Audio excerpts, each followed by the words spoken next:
Minggu 6 Maret 2022 merupakan minggu prapaskah pertama tahun C.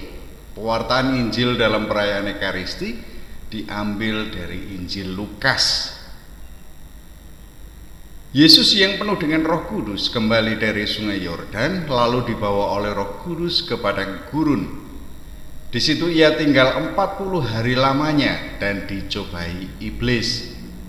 Selama di situ ia tidak makan apa-apa, dan sesudah waktu itu ia lapar. Lalu berkatalah iblis kepadanya, "Jika engkau anak Allah, suruhlah batu ini menjadi roti." Jawab Yesus kepadanya, "Ada tertulis, manusia hidup bukan dari roti saja." Kemudian ia membawa Yesus ke suatu tempat yang tinggi, dan dalam sekejap mata ia memperlihatkan kepadanya semua kerajaan dunia. Kata iblis kepadanya, "Segala kuasa itu serta kemuliaannya akan kuberikan kepadamu, sebab semuanya itu telah diserahkan kepadaku, dan aku memberikannya kepada siapa saja yang ku kehendaki. Jadi jikalau engkau menyembah aku, seluruhnya itu akan menjadi milikmu." Tetapi Yesus berkata kepadanya, "Ada tertulis, engkau harus menyembah Tuhan Allahmu, dan hanya kepada Dia sajalah engkau berbakti."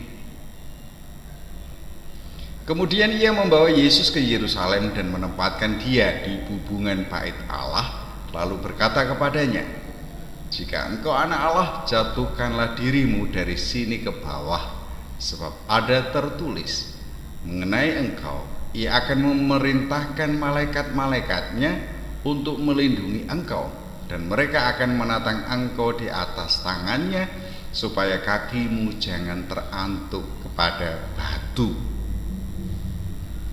Yesus menjawabnya, katanya, "Ada firman, jangan engkau mencobai Tuhan Allahmu." Sesudah iblis mengakhiri semua pencobaan itu, ia mundur daripadanya dan menunggu waktu yang baik. Apa yang Anda pikirkan setelah mendengarkan atau membaca pewartaan Injil Lukas tentang godaan Yesus di padang gurun? Yang menarik bagiku adalah kata ancaman. Kata ini muncul tatkala aku merenungkan godaan. Selama ini aku memahami apa yang terjadi pada Yesus di padang gurun sebagai godaan. Tetapi kali ini kata ancaman terasa begitu kuat. Yang pertama tampak padaku adalah kondisi lapar karena berpuasa selama 40 hari. Ancaman terhadap hidup Yesus terasa begitu kuat. Ia butuh pertolongan segera. Yesus harus segera diberi makan. Yang kedua terkait kerajaan-kerajaan dunia. Semua itu bisa dimiliki Yesus asal mau menyembah setan. Ini terasa memanfaatkan kecenderungan orang yang sedang kelaparan akan membayangkan hal-hal yang menyenangkan. Hal-hal yang menyenangkan itu akan diperoleh tatkala orang memiliki kekuasaan atas semua orang. Dengan kekuasaan yang sangat besar, tentunya orang dapat mewujudkan cita-cita luhurnya. Setan menawarkan itu semua asal orang mau menyembah dia. Ancamannya begitu jelas di mataku. Aku tidak akan pernah dapat memiliki kekuasaan seperti itu. Mimpi-mimpiku tidak akan pernah terwujud. Itu dikarenakan aku tidak mau menyembah setan. Yang ketiga adalah keraguan akan kebaikan Allah. Orang cenderung untuk menguji kebenaran norma yang diimani atau diyakini sebagai kebenaran. Orang menjadi sungguh percaya tatkala semua tatanan normatif yang diyakini terbukti dalam kenyataan indrawi. Sebaliknya, jika tidak ada bukti, orang akan meragukan atau bahkan meninggalkannya. Ancamannya tampak meyakinkan bagiku bahwa aku akan meragukan semua keyakinan dalam hidupku. Semua pedoman normatif aku ragukan. Adakah kebenaran? Apakah aku harus menguji semuanya? Kurasakan bahwa aku bisa melepaskan diri dari keberadaan ilahi dalam hidupku. Ancaman yang tampak padaku adalah bahwa hidupku tanpa kebaikan-kebaikan normatif yang bersifat universal. Terasa bagiku hubungan antara godaan dan ancaman. Keduanya bagaikan dua sisi mata uang logam. Ketika menatap sisi godaan, ada ancaman di baliknya. Ketika menatap ancaman, ada godaan di baliknya.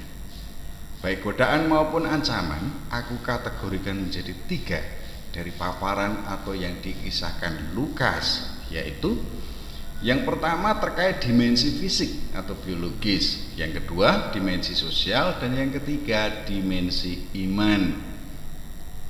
Permenunganku sampai pada titik di mana sebuah godaan akan diiringi dengan ancaman nyata. Demikian sebaliknya, ancaman akan diiringi godaan nyata. Baik godaan maupun ancaman yang dihadapi tampak begitu meyakinkan, sehingga seringkali menggiringku untuk mengikutinya. Jawaban-jawaban yang diberikan Yesus merupakan tanggapan dan sikap terhadap godaan atau ancaman dari setan. Ini ku perhatikan sungguh, mengingat seringkali aku tidak tahu bagaimana menghadapi godaan atau ancaman dalam hidupku. Dari dimensi fisik atau biologis, Yesus memberikan jawaban bahwa manusia tidak hanya hidup dari roti saja, bahwa makanan menjadi prasyarat bagi keberlangsungan hidup seorang individu. Tidak ada yang memungkiri. Yesus memperluas perspektif bahwa hidup tidak hanya bergantung pada makanan. Ada dimensi lain yang seharusnya juga diperhatikan secara seimbang. Orang pun harus memperhatikan kebersamaan dengan sesamanya. Inilah dimensi sosial. Secara konkret, orang mesti makan. Dalam percakapan Yesus dengan setan, aku merenungkan bahwa untuk memperoleh makanan, Yesus tidak harus mengubah batu menjadi roti. Terpenuhinya kebutuhan makanan pada hidup Yesus dapat diperoleh dari kebersamaan hidup dengan sesamanya. Demikian pun dengan kebutuhan-kebutuhan hidup lainnya. Dalam kebersamaan, satu sama lain saling memenuhi kebutuhan hidup. Kerakusan terngiang di benakku. Orang tidak cukup hanya makan kenyang. Orang juga memikirkan bagaimana bisa makan dengan kualitas yang bagus. Tidak sekadar 4 sehat 5 sempurna, tetapi sekaligus juga memiliki gengsi. Orang juga selalu menghendaki kemajuan. Tidak cukup hanya berlimpah harta, orang mengejar jabatan publik. Tidak cukup hanya pemimpin daerah, orang pun mengejar jabatan pemimpin negara. Satu hal menarik dari pewartaan Lukas adalah iblis menunggu waktu yang baik. Keterangan menunggu waktu yang baik bagiku menunjuk pada suatu situasi di mana iblis akan masuk dan menerapkan tipu dayanya. Ia akan masuk setidaknya pada 3 dimensi hidup manusia. Ia tidak hanya masuk pada dimensi fisik biologis, tetapi sekaligus juga pada dimensi sosial dan iman. Waktu yang baik mengingatkanku akan kecenderungan orang untuk mengesampingkan Allah dalam hidupnya. Tatanan normatif imani dirasa mengganggu atau bahkan menghalangi untuk menggapai angan dan citanya. Dengan segala cara, bila perlu menyembah setan pun akan ditempuh demi menggapai tujuan hidupnya. Pada minggu prapaskah pertama ini, aku membangun niat untuk mencermati sungguh waktu yang baik bagi iblis itu. Tidak hanya situasi negatif seperti kelaparan, kekacauan sosial, dan krisis iman, tetapi kebaikan-kebaikan pun dapat menjadi saat bagi iblis untuk masuk. Cita-cita, ambisi, kerakusan yang tanpa disadari sering menjadi kendaraan setan untuk membawa orang pada arah yang salah.